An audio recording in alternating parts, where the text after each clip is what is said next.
Hi everyone, I welcome you to your favorite podcast on mindful living with me, your host Girish.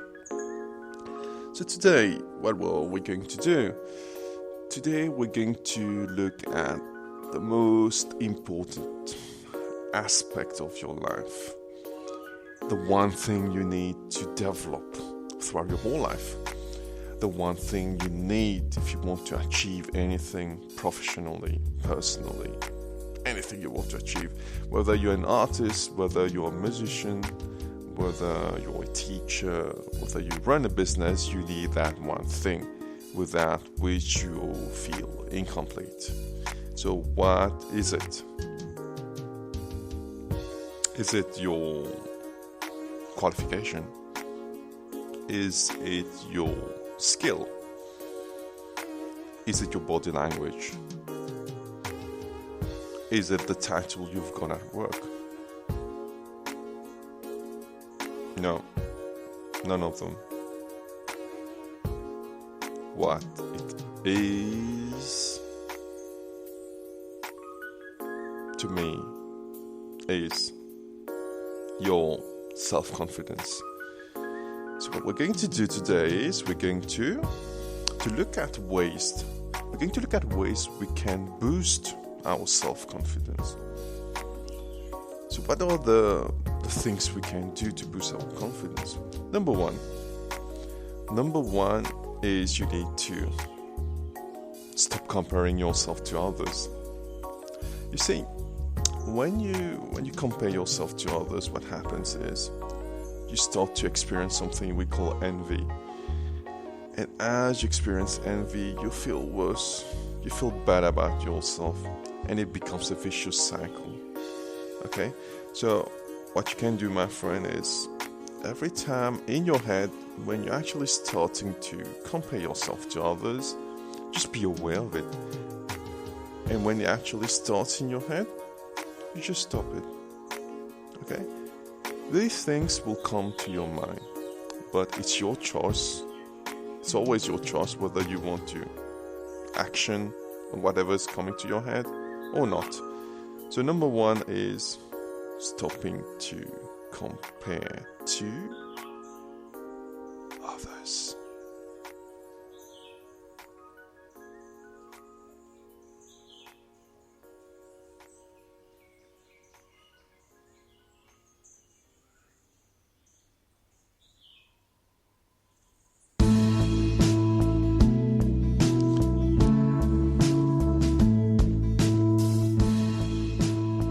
So what is number two now?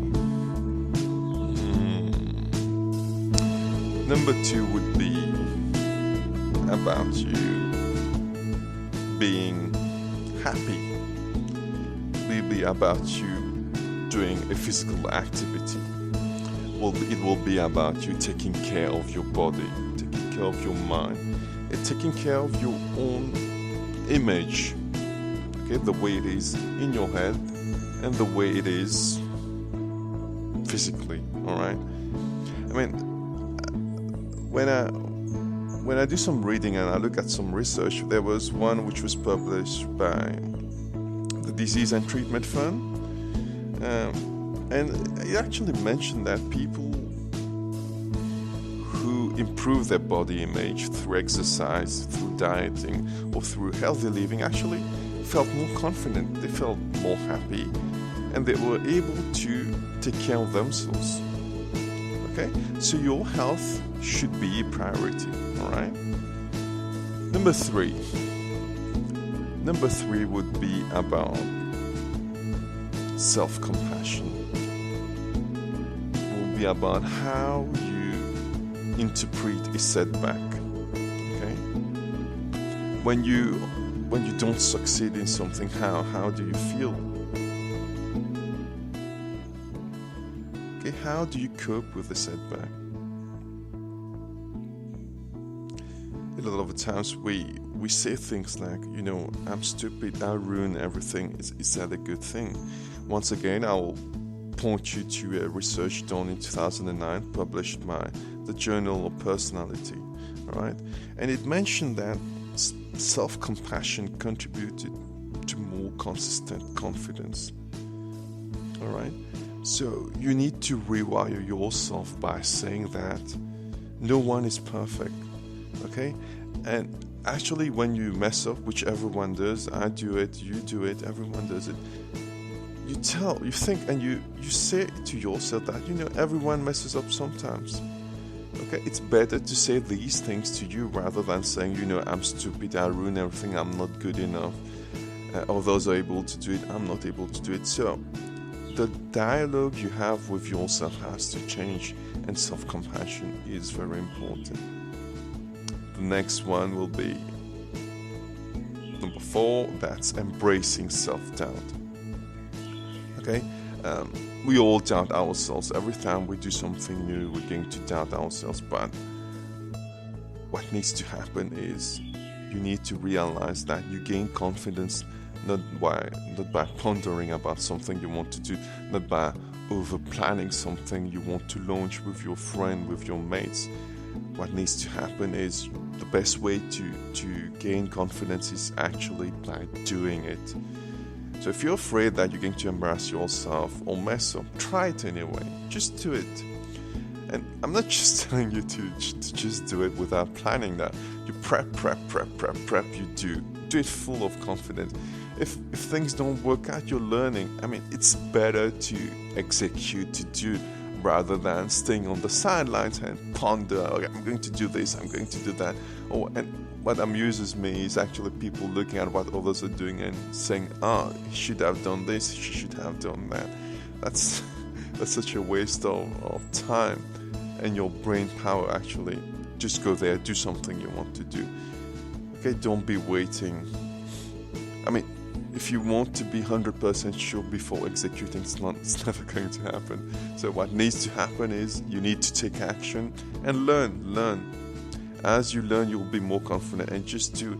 And if things don't work out, it's your failure. It's a learning experience. If things work out, very good for you. So just do. Don't spend time pondering, thinking, over planning. Just do. All right. And now, on the other side, you've got people who are overconfident. So that's not going to be good as well. Because if you're too confident now, it can lead to arrogance and lead to a drop in performance. And actually, there was a study published in 2010 by the Psychology of Sport, okay, which mentioned that athletes who embrace self-doubt. Okay, listen to that well now as the music drops. The athletes who embrace self-doubt actually outperform those who were 100% confident. So a little of self-doubt is important, all right? Now we're going to cruise through the last one. The last one is going to be about thoughts. Okay, we have around 60,000 thoughts in our head every day. How many of these are accurate? Okay, how many of these are true about ourselves? Okay, so thoughts are not always accurate. That's what we need to know. And the best way to deal with negative self-talk or your inner critic, which you have, is actually by challenging these statements. Okay, sometimes we need to do things the brain tells us not to do. All right. Sometimes we need to go and speak in public, but the brain's telling you, you're going to mess up. You won't be able to do that. Just do it. Okay, just treat it as an experiment. Push yourself. Don't be in your comfort zone. Always try something new. Okay, being a little anxious is fine. Making a few mistakes is fine. We all learn by making mistakes. To be able to walk right now, you had to fall so many times as a baby. Okay, so each time you move forward, you gain more confidence. Okay, each time you move forward, you gain confidence. So you need to keep doing, you need to keep trying. Try till you get more confidence, till you get a momentum, till you actually succeed in whatever you're trying to do. And keep doing. All right, so we'll end this podcast with this. Okay, with this thought. Okay, I'll see you very soon next week. I hope you enjoyed it. See you very soon. Bye bye. Lots of love.